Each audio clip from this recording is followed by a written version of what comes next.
It's over 9,000!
Welcome to Super Elite Warriors to Final Forum, a podcast for the discussion of all things Dragon Ball. I am your host, Jelly, an elite recruiting member of the Frieza Force, on a mission to find the best warriors from across the galaxy to join the greatest army of all time. And I am joined, as always, by my new recruit co-host. Hello, listeners. This is the Bekinney. Happy to be just adrift in space with nothing killing me. What a dullard. If every day were a day you were happy, we just sit around talking all the time. Isn't that kind of the point of a podcast, though? I don't know, I just learned what a podcast was a few weeks ago. Oh yeah, me too. Should we be running around getting killed every time? Listen, recruit, I already admitted I don't know once. Don't push it.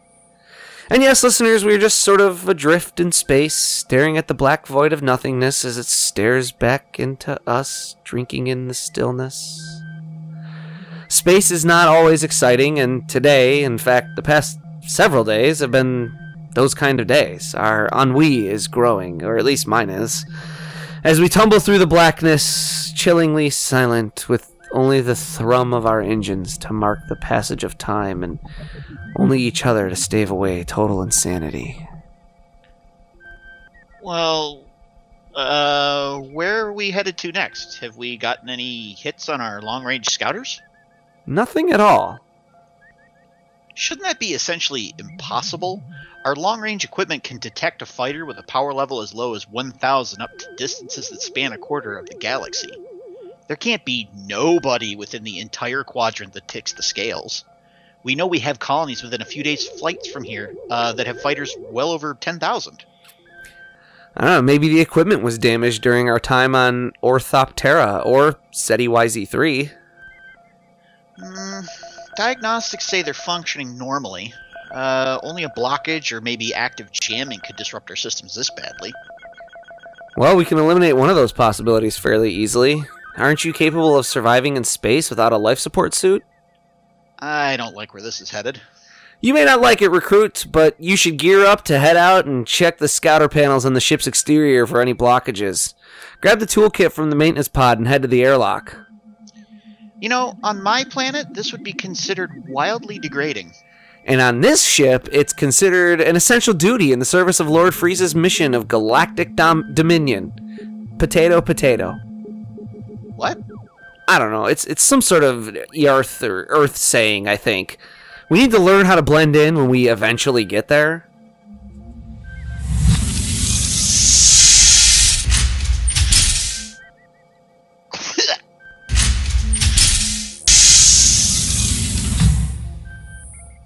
So do Earthalians have green skin and 8 sets of teeth?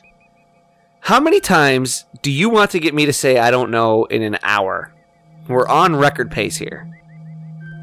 How do you know Earth sayings if you don't even know what Earthers look like? Because it's what's written down here. What's written down where? I don't know. I don't make up this shit. Edited by Lord Frieza for our listeners' safety. I just work here. Oh, by the way, I'm outside now and nearing on the long-range scouter equipment. You see anything? Yeah, though I wouldn't think it would cause this much havoc on our scans. It's pretty caked on, though. Might take a while to clean. Well, while you're scrubbing away, we can talk about this week's topic.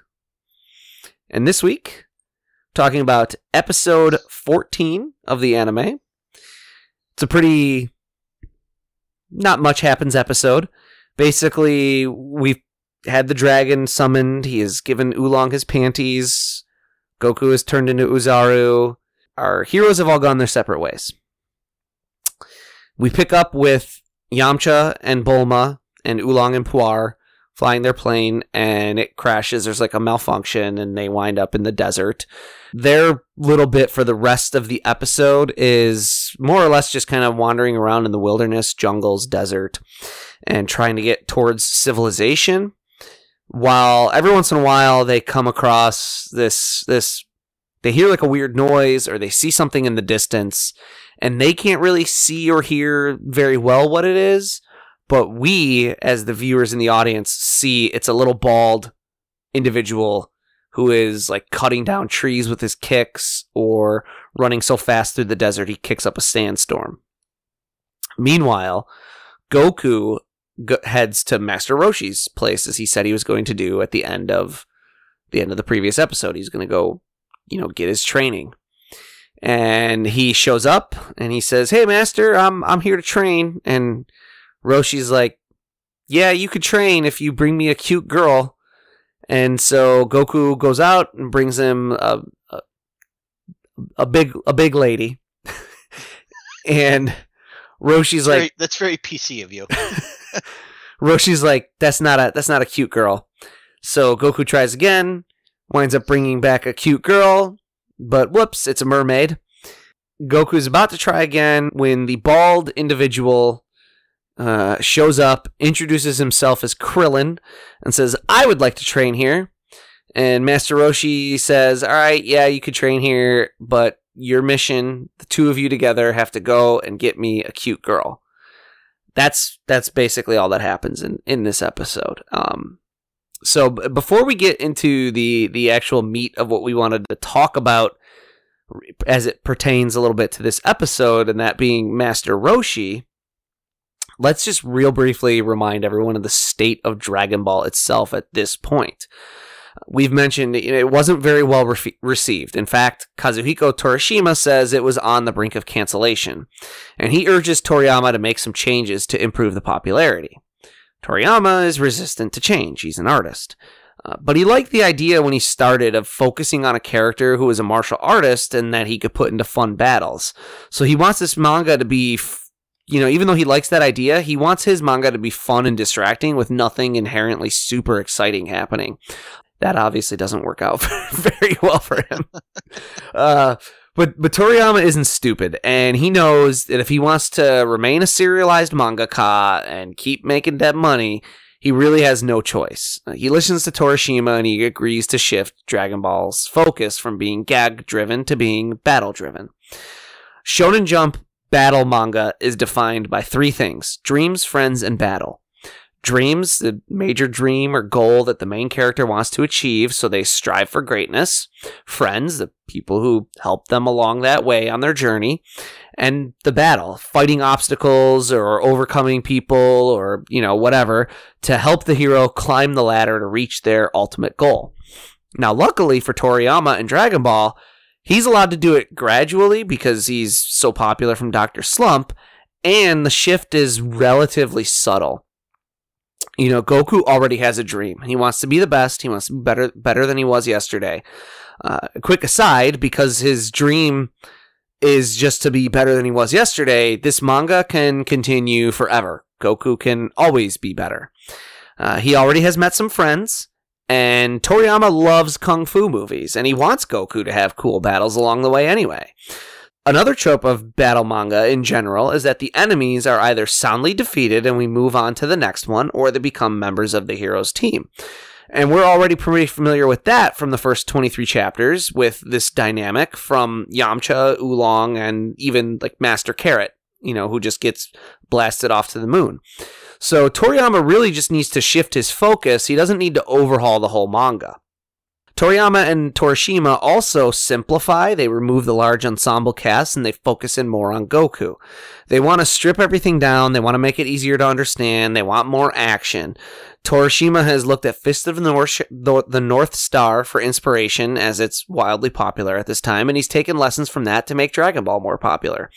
And Toriyama, for his part, in addition to being pliable to these changes, or at least as much as he's willing to be, as, you know, a stubborn artist and a stubborn individual like he is in the first place, he gradually actually shifts his art style itself. If you look at the very early art versus the, you know, Z art and such stuff like that, he's hardening his edges. He makes his lines cleaner and sharper. He wants to give the whole thing a more action feel. He even learns to adopt the paneling method that's used by creator of Astro Boy, Osamu Tezuka.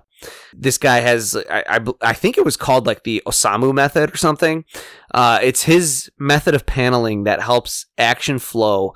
And Torishima is the one who kind of brings this to Toriyama and says, let's like figure out how this works together. And he believes this is another reason why Dragon Ball becomes so popular. It's not just the story that's easier to take in, it's the art itself. So, you remember how in Journey to the West, the Monkey King Sun Wukong starts as a stone monkey, and then after suffering the death of a close friend, he decides to search out a master who can teach him Buddhist monk ways so that he can learn immortality? I do. Well, good. So Toriyama borrows from this and has Goku seek out a master as well. Enter Master Roshi. Master Roshi is ultimately, you know, Goku's master. He's first introduced as Kami Senin, which essentially means turtle hermit. Kami meaning turtle, Senin meaning hermit. Specifically, a Taoist hermit, which this is something I'd never heard of before this. So this is all new to me. Who has left behind their previous life and possessions to pursue becoming one with the Tao in order to achieve enlightenment, commune with nature, and gain access to supernormal powers such as immortality, flight, interaction with paranormal creatures, and mastery over their internal latent energies.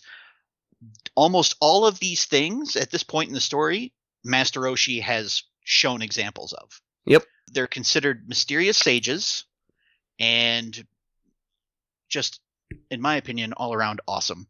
Kami Senin is designed the same as a Dr. Slump character named Kami-sama. Toriyama liked that character so much that he just kind of like slapped sunglasses on him and boom, Kami Senin. He also teases his readers when first introducing this character that he might be inspired by, or maybe he just outright is Urashima Taro in, I think so the story of Urashima Taro is a legend that goes back almost 1,500 years about a fisherman who, due to a valiant act, gets invited to an undersea kingdom where he parties and loses track of time for 3 days. Unfortunately for him, there's a kind of like a time dilation effect going on, and when he gets back, he realizes he's been gone for 300 years. So he's unable to find his family, and he's unable to return back to the undersea party. He's essentially the Japanese version of Rip Van Winkle, a story about someone who winds up feeling displaced due to a long absence. So if you've been paying attention to our podcast so far, even if you're not watching and reading along with the material, you can guess pretty well how Kami Senin's appearance subverts what might be expected. Senin typically wear like very somber robes. Roshi, however, is dressed like a Hawaiian tourist. And then to subvert that subversion, Toriyama often uses Roshi to introduce, examine, and discuss like the more philosophical and esoteric aspects of his story. And his name implies he's this mystical hermit. His appearance and often his actions suggest he's just some lecherous old goof. But then he's used to do some of the more heavy lifting storytelling-wise and to examine the headier concepts of the story. Right. Yeah. So what's all this like Roshi, Kami Senin, Master Roshi, Mutin Roshi? What is all this? It's really just sort of aliases. Master Roshi, or at least the name, which is also known as Mutin Roshi, more literally translates to something like great heavenly sage who is master of martial arts. It's another one of like Toriyama's I'll say word plays kind of. Master Roshi almost means like master. This person, though, this sort of alias, this Master Roshi alias, is the legendary person in the minds of the characters of the Dragon Ball world. Master Roshi is the man who taught the Ox King and taught Son Gohan. He's the man who's renowned for his knowledge of martial arts and his ability to perform the Kamehameha wave. He's also the man who, spoiler alert for later in this Dragon Ball story, faced off with King Piccolo back in the day. He's this grand, legendary sort of character, Master Roshi. And because Roshi is said to be like hundreds of years old, he is, in people's minds, in the universe of Dragon Ball, he is this sort of legendary character. You know, people will be like, who's this Kame-Sennin guy? And he'll be like, I'm Master Roshi. And people will be like, you're the Master Roshi? That's where that kind of comes in, because Kame-Sennin is the old turtle hermit. He's a little more of like a crazy old kook. He's lived a long life. He studies Buddhism and Taoism and women's bodies on his little island. It's sort of like the two halves of this whole person. In typical Taoist master fashion, Roshi initially refuses to take on a student unless they can pass a test.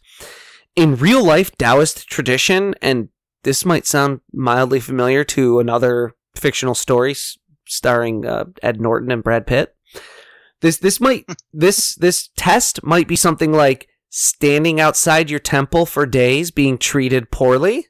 That doesn't sound familiar at all.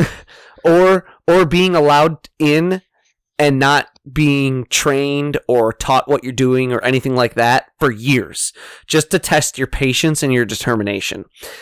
In Taoism, though, this is considered a sacred rite of passage. So obviously, Toriyama subverts the expectation. And rather than being some sort of sacred rite of passage, test of strength, test of patience, test of determination, it's a crude test to get this guy a girl. Specifically, in the Japanese, a peachy peachy girl. And peachy peachy is the onomatopoeia for the sound of a fishtail swishing through the water. It's meant to describe a vivacious young girl swishing and sashaying around. It actually had been used like a little bit before Dragon Ball, but its use here is what really actually catapults it into the vernacular. It's not a super common phrase, and then Master Roshi uses it, and I mean, suddenly it's everywhere. Yeah, that's not like suddenly it's everywhere, but like Master Roshi uses it, and then from that it ultimately becomes something that's said by people more often. So a further source of inspiration for Roshi is the story of someone called Kume-Sennin, which is another old bit of folklore about a Sennin. Kume-Sennin, which translates to rice hermit, who has mastered the art of flying. And as he's flying around one day, he glances down and sees a beautiful young woman washing her clothes in the river. And his mind immediately descends into lecherous thoughts, which weigh him down with earthly yearnings. And then he plummets from the sky, boom, lands at her feet. He's smitten and decides to get married and completely loses his powers. Ultimately, he repents to the gods for this lapse in, judgment, I guess, and winds up rededicating himself to his craft and studies and relearns how to fly and eventually gains immortality. Kume-Sennin is the hermit who lost his way due to lecherous thoughts, which is kind of what brings us back to Roshi, who's often been defined by his lechery. This is a pretty common trope in Japan, dating back like a long way. In pretty much all world cultures, young women are seen as especially desirable. It's pretty common. Don't even really need to come up with an example for it. If you, for instance, were to look at Hollywood, you'd see how this ideology has permeated American culture, where women could only land roles as moms or aunts or kind of those older, wiser figures once they basically hit 30, while men in their 50s can easily still play opposite women half their age as a believable romantic couple. In Japan, this has led to an obsession with schoolgirl outfits, and especially their panties for some reason. By the time Dragon Ball is being written, there are even stores and vending machines where a man can buy a girl's used panties. Gross. This, along with the lolicon effect that we kind of discussed in a previous episode, kind of has this effect of leading to a trope where an old man who finds himself alone with a young, beautiful girl is almost by definition a dirty old man. Toriyama plays right into this trope with Kame-senin following the lead of one of his all-time favorite movies, The Great Bandit, wherein the hero meets a senin who is a descendant of this Kumi-senin we were just talking about, and states that he is prone to his ancestors' weakness for women and implies this to be a genealogical condition, something he just absolutely cannot help. So is Toriyama saying Kame-senin is a descendant of Kume-senin? He's at least playing with that notion. He's playing with a lot of tropes and notions, too. There's a trope in Chinese Taoism about senin, or at least certain senin, and this is one of those things that it kind of goes back a very, very long way, and I would equate it to the ability of any belief or religion to get very twisted. I mean, just look around at American Christianity. If you would, if you're an American listener and you'd like an example of that, it has certainly morphed from something that is very much not love thy neighbor. So there's this kind of ancient belief in Taoism, and part of this too is because Taoism, especially in Japan too, Taoism, Shintoism, and Buddhism all kind of coexist with one another. They kind of mingle. They kind of become this one sort of thing. And even though someone might say they're a Taoist or a Buddhist or whatever, and they might be, right, like more dedicated to one thing or another, it's very much not uncommon for a Japanese individual to grow up in a house that has a Buddhist statue, a Shinto shrine, a Taoist connection to nature, those kinds of things, all within the same house. And that's all like, three kind of different ideologies and religions, but they all kind of mix to make this one sort of culture. There's a trope in Taoism that as people continue to bring balance to their life, they must also learn to bring balance to their internal male and female energies. So you have to if you want to have mastery over your internal latent energies, you need to have mastery over all pieces of that, which includes even some feminism, right? This is that whole yin yang thing. The best way to practice this, and this is where again we're getting some heavy topics here. The best way to practice this is to practice sex and see how long you can control your orgasms. The best people to practice on, of course, because of our long-held belief as men that young women are just the bee's knees, is to practice on young girls, preferably virgins. And so there's this further twisting of that idea that makes it seem like at least some senin are holders of a great number of concubines and really desire only sex with young girls. I'd say an imperfect comparison point, a very, very imperfect comparison point, would be like how we've twisted clowns from being these performers meant to bring laughter into ghoulish monsters. You kind of take bits and pieces of older, more complex, but definitely still problematic ideas, and you filter out any of the good that they might have had in them, and you leave yourself with the grimy. That's this whole idea of senin as these sort of like keeping jade concubines and just having sex with them. Roshi is the first example of this kind of character appearing in a manga, however, especially the way he does. And by that I mean Kame-senin is not depicted as just a sex-starved freak looking to score, and that's not depicted as his reason to exist. It's not his function in the story. It's his character flaw. And additionally, this flaw, though, doesn't wholly affect his abilities, right? And in previous times, we've seen when a Taoist monk or a senin or whatever is introduced as having these kind of flaws, it saps them of their powers. For Kame-senin, it doesn't. He doesn't need to rededicate himself to be able to do the things he does. He's still a great master. And he's a trendsetter in that respect to such an extent that a dirty old man who's the hero's teacher becomes a common trope of battle manga and kung fu manga, inspiring like almost everyone that comes after him.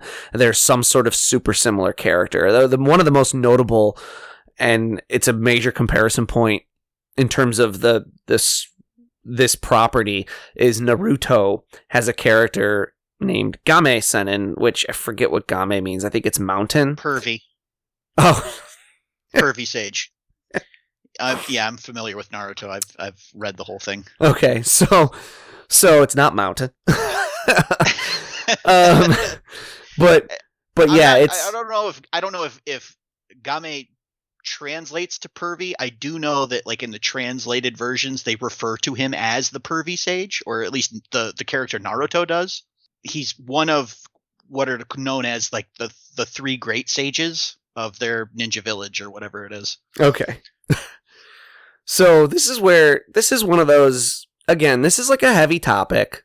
I'll restate that one of these days I really would like to, maybe when we do our Bulma episode on down the line, I would love to get sort of the female perspective on this part of Dragon Ball as well.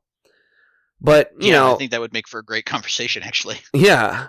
But how do we feel about Roshi as a character? I mean, does his dirty old man persona really bother you? Is it funny?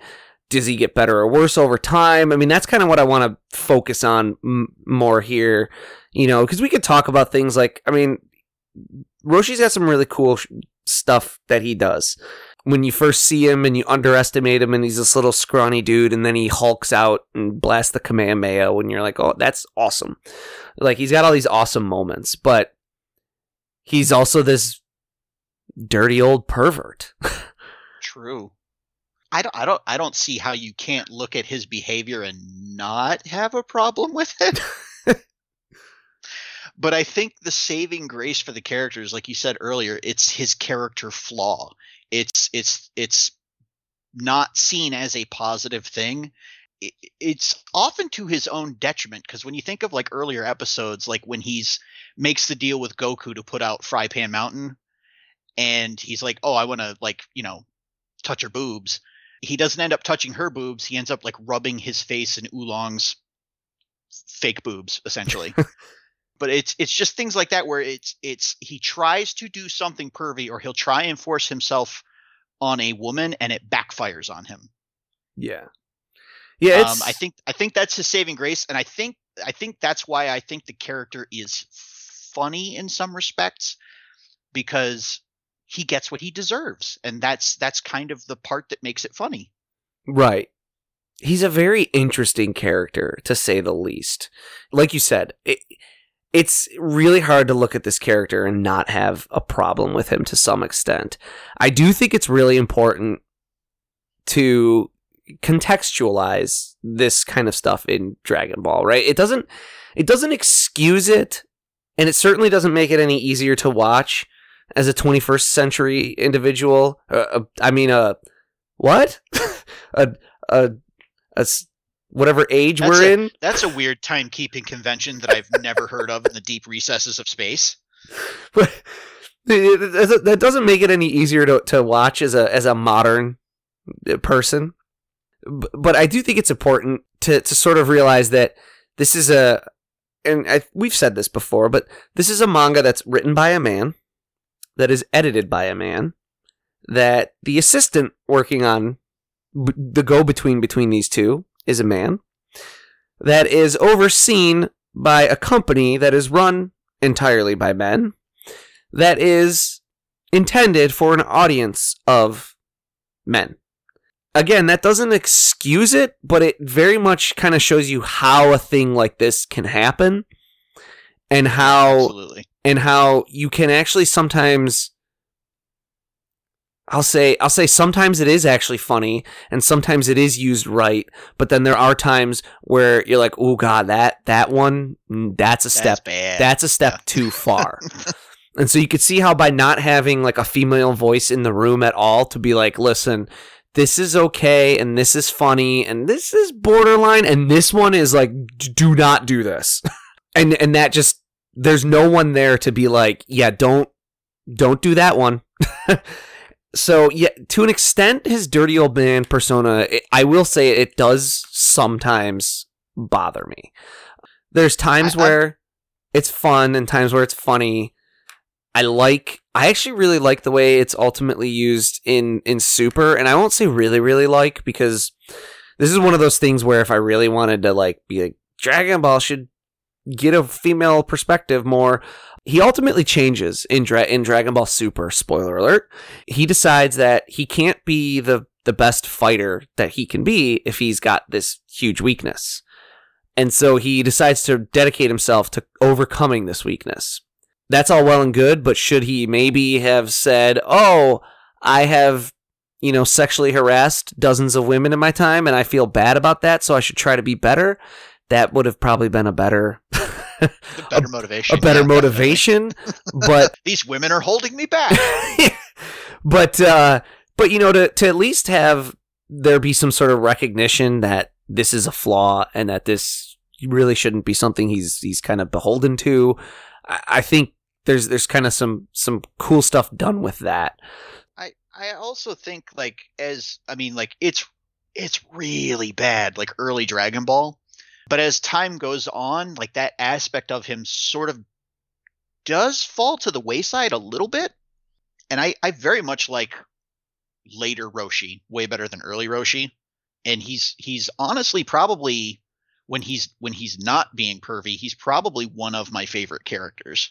Yes. Because I very much like the trope of like the wise old man who maybe isn't as strong or as fast as the other fighters, but is still competitive based solely on the sheer amount of experience that he has with fighting. Right. That, and whenever he does these little moments that teach Goku something, we're gonna talk a little bit. We're gonna talk a lot about that over the next few weeks because we're in this whole section now where Goku is training.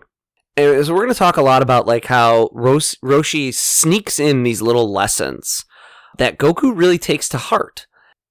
So to an extent, more than any character we see, at least until Vegeta comes along, Roshi really kind of shapes the character that Goku is in terms of his drive, like his desire for greatness, his emphasis on fighting, his push towards, because it's really not like the whole thing with Goku being a Saiyan and being driven by a biological need towards competing in battle. That's a retcon. Right. The person who really instills it in him at this point is Roshi. Roshi kind of just sneaks in these little lessons, becoming a master of martial arts, he ends up telling him, is, the goal is not to be able to beat people up. The goal is to be able to protect others and learn more about yourself and push yourself to new limits. That's the goal of martial arts. And that speaks to Goku on such a level. And that's the Roshi that I really like. I'll say it this way. I really like Master Roshi. It's Kame-Sennin that I have a problem with. Makes sense. I really like the sage who's trying to teach his students martial arts, who really cares about his students.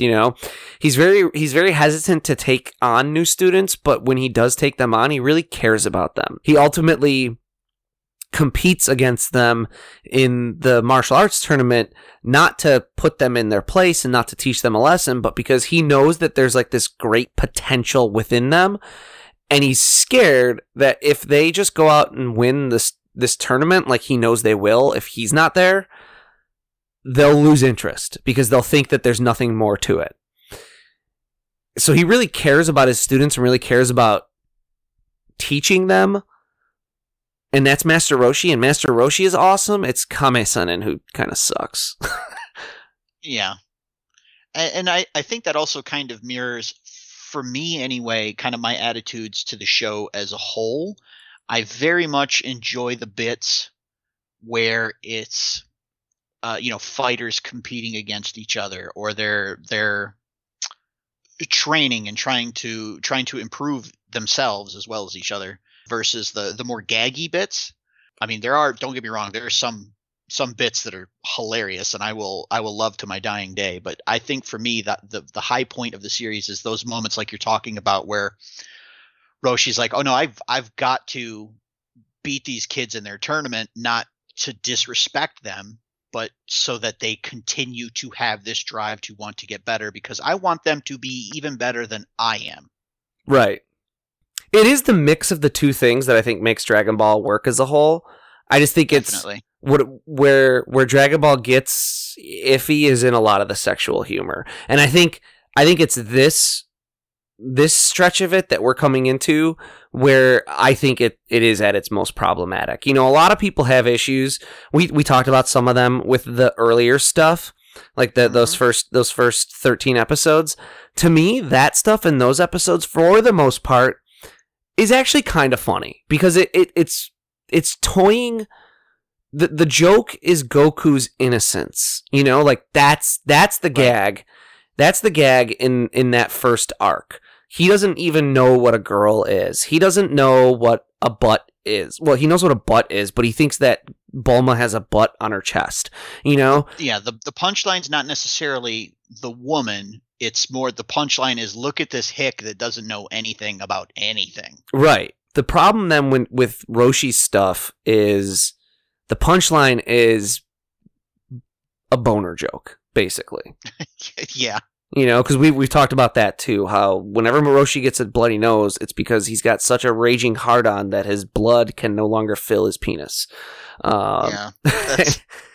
And it shoots out of his nose. And that's just that's a trope that's in all kinds of anime and manga. It's pretty common. But so that's why this stretch until the tournament itself, and this stretch is actually fairly short. I think it's only... is it only 5 or 6 episodes or something? It's not a super long stretch. But this is the stretch that's got some of the toughest to swallow sexual humor in it. You know what? I'm just going to leave that one alone. Yeah, that was not intentional. You know what I'm saying? That this has some of the. We're just gonna move on past that. This has some of the toughest to watch. There we go. And then after that, you still do get these jokes of Roshi being a perv, but they're less. They're at least a little tamer. That and the person he is, like, the big problem with Roshi in this stretch is Krillin is like playing into it, right? Yeah. He's encouraging it almost, and Goku doesn't know any better. So there's nobody around during this. There's no check on him and his behavior during this portion of it who is like giving him that slap in the face that he needs. Yeah, because like at least when Bulma was around, it's like, you know, her making comments about like how like disgusting and inappropriate he's being. Right. And now we don't have that. Right. And that's why when it does come back around, like in later episodes, it's almost always Bulma or Chi-Chi that he's saying something about, and they are two very strong-willed women who just like smack him or outright punch him and put him in his place. Even though it's still kind of that idea of like it's having its cake and eating it too, right? It's sort of wagging its finger at sexual humor while still doing the thing. It at least is doing that finger wag at it. And in these next like 6 episodes or whatever, there's nobody around to put a stop to it. And so it's just Roshi like being a perv and then perving on launch.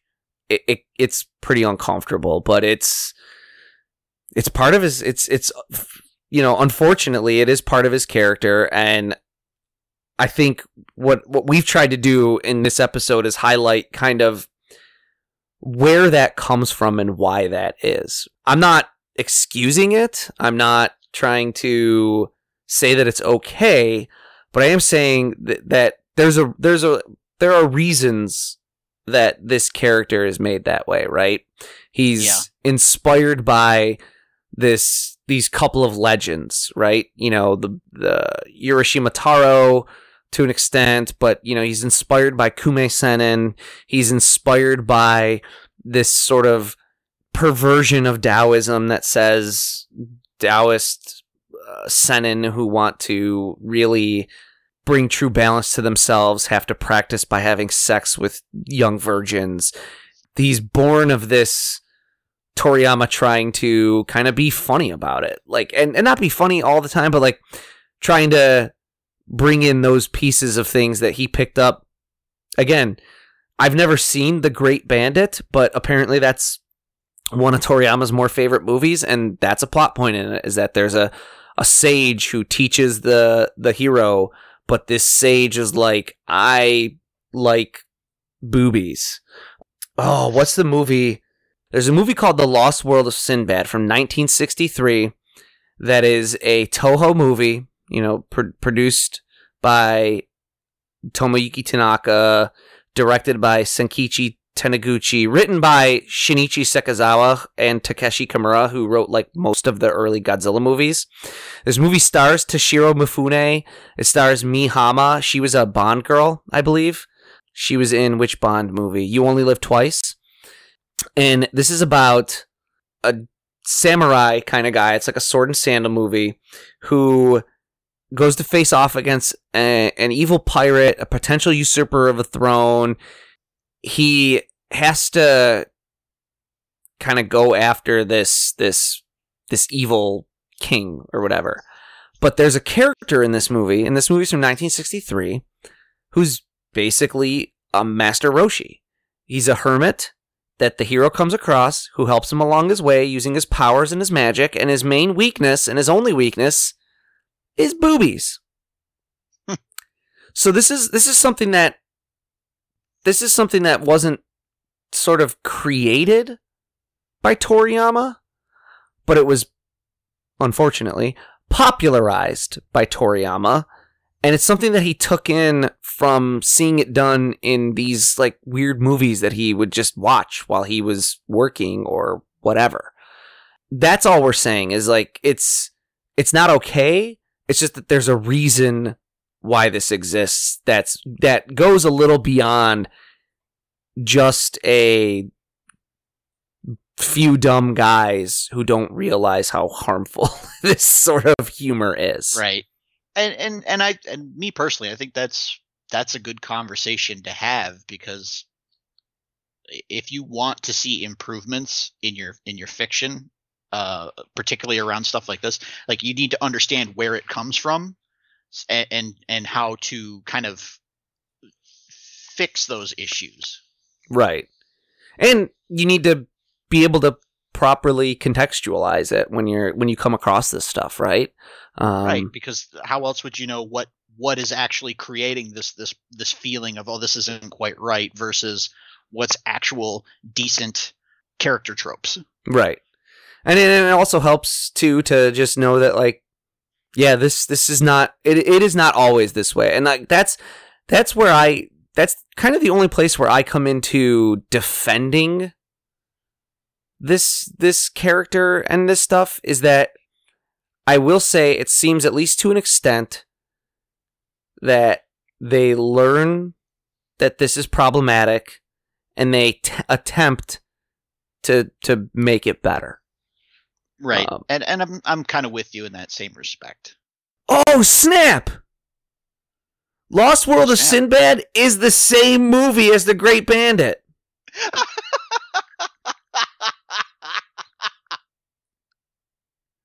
That's amazing. It is. There's this, it's funny though, because everything says it's the Lost World of Sinbad. It's also called The Great Thief. It's also called Samurai Pirate. And then there's one thing that says, here's my, I don't want to say what I came across, but it says, here's my version of the Great Bandit, aka Lost World of Sinbad. Nice. Well, howdy you do? So I have seen The Great Bandit. Oh, that does it for what we have to say about Roshi, I think. Alrighty. Well, that about does it. All cleaned up. Anything coming through?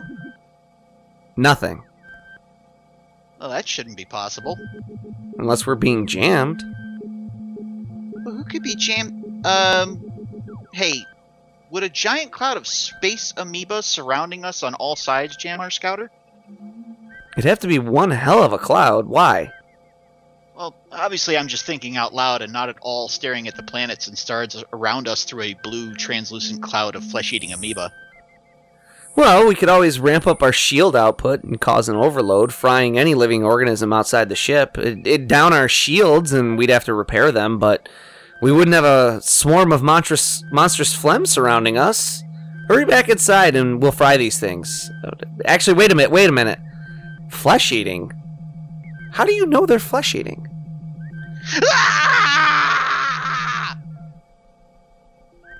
Hey, how'd you get back in without me hearing the airlock? You'd probably just cut me off again if I tried to explain. Well, no matter. You're back, and I'll fry the amoeba right after I sign off with our listeners. I'm not sure if the electrical overload will damage our transmitting abilities at all. How can we be transmitting this whole time through a cloud of amoeba that are also jamming our long-range scouters? What do I look like? Technical support? Will we fry our scouters and our instrumentation? Will Bekinney find out if I'm technical support? Find out next time and help us achieve our final forum.